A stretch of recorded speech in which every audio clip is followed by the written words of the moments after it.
కృష్ణా జిల్లా మచిలీపట్నంలోని కర్ణాటక బ్యాంకులో 1,60,00,000 విలువ చేసే బంగారం కాజేసిన అసిస్టెంట్ మేనేజర్ సోమశేఖర్ కేసులో కీలక విషయాలు బయటపడ్డాయి.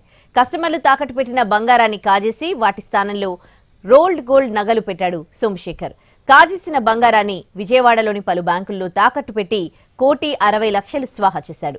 అతను తాకట్టు పెట్టిన బంగారాన్ని స్వాధీనం చేసుకున్నారు మచిలీపట్నం పోలీసులు. విజయవాడ చిట్టినగర్లోని ముతూట్ ఫైనాన్స్ లో 6 లక్షల విలువ చేసే బంగారం, మణప్పురంలో 30 లక్షల విలువ చేసే బంగారాన్ని స్వాధీనం చేసుకున్నారు.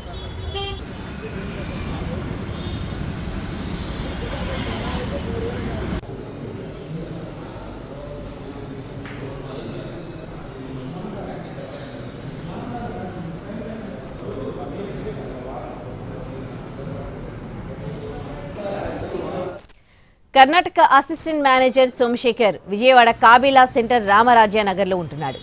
జూదాలకు అలవాటు పడి బ్యాంకుల్లోని కస్టమర్ల బంగారం కాజేసినట్టు ఆరోపిస్తున్నారు.